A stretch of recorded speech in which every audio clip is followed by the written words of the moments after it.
correspondant permanent en Grande-Bretagne, Loïc de la Mondier, qui s'est rendu en Islande. C'est pas trop loin, c'est à 2 heures, pays où convergent depuis quelque temps. Et il vous expliquera pourquoi, de nombreux touristes. Mais qui ne sont pas simplement des touristes, ce sont de futurs mariés, parce que l'Islande, pour des raisons qu'il va vous expliquer, l'Islande est devenue le Las Vegas d'Europe, à peu près ça. Loïc, bonjour.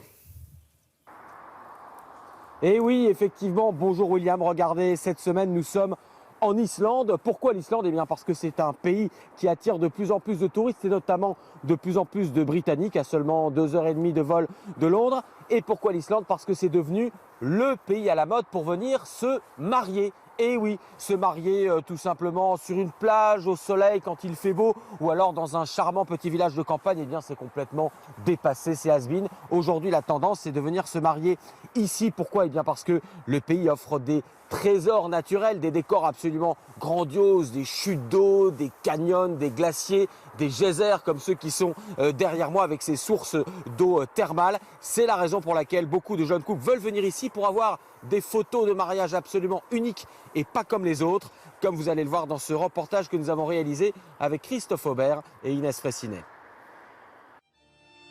Certains ont choisi des falaises vertigineuses, d'autres des plages désertes de sable noir, ou encore des chutes d'eau vrombissantes.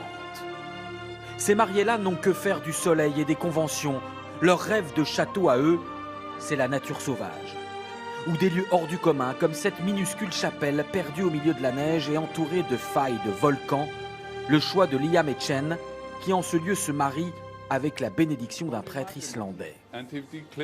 Aujourd'hui, ici, à Thingvellir, Islande, vous avez joint vos mains dans cet engagement. Je vous déclare mari et femme.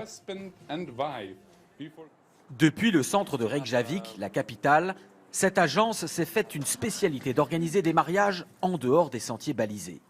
Hannes Palsson, l'un de ses fondateurs, voit ce marché exploser. Il reçoit aujourd'hui chaque jour des demandes de France, des États-Unis et beaucoup d'Asie, des couples qui réalisent soudainement que le mariage traditionnel, ce n'est plus leur truc. Les gens ont planifié leur mariage aux États-Unis avec 200 invités, puis l'organisation s'emballe. Tout est trop lourd. Et finalement, ils se disent « Attends, il s'agit de notre amour avant tout. Allons ailleurs, plus près de la nature. Amenons juste nos 20 meilleurs amis et faisons-le à notre manière. » Je me rappelle d'un couple qui avait juste amené 10 proches. On a loué 2 hélicoptères et on s'est envolé vers les montagnes. On a atterri sur un glacier avec un prêtre qui les a mariés là-bas. C'était incroyable et ils ont débouché le champagne au sommet du glacier. Car en plus petit comité, les mariés peuvent s'offrir à eux et à leurs invités des moyens de transport vers des lieux uniques ou inaccessibles. Sommets de montagne en hélicoptère ou îlots perdus et acheminement des convives par bateau d'observation des baleines. Quant à ceux qui veulent vraiment un tout petit comité, ils pourront choisir de s'unir seuls, absolument seuls au monde, ce qui, face au décor de l'Islande, n'empêche pas d'avoir un mariage grandiose. Alors, est-ce que cette nouvelle mode des mariages est en rapport avec l'explosion du tourisme dont je vous parlais tout à l'heure? Parce que les chiffres des visiteurs sont assez impressionnants quand même, Loïc.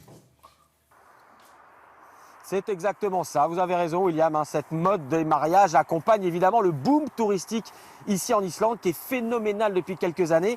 Imaginez, il n'y a que 300 000 habitants ici en Islande, et bien l'an dernier il y a eu plus d'1 million de touristes. Imaginez, ça fait 3 ou 4 fois la population du pays uniquement en touristes. Alors ça s'explique tout simplement parce que l'Islande est finalement assez proche de l'Europe, seulement 3h30 de vol de la France par exemple, mais aussi parce que le pays a bénéficié, si j'ose dire, de la tragédie géopolitique, notamment de tout le pourtour méditerranéen avec tous ces pays arabes où il y a beaucoup de difficultés et beaucoup de menaces qui font peur aux touristes, qui décident donc notamment de changer complètement leur plan de voyage et de venir ici. Alors certes, il fait nettement plus froid, aujourd'hui ce matin il fait 2 degrés seulement, mais il y a là un voyage totalement différent qui rassure les touristes et qui permet justement d'offrir à ce pays un renouveau touristique qu'il n'avait jamais connu. Voilà, robe de mariée. Merci Loïc. Robe de mariée, plutôt couverture. Si je vous dis...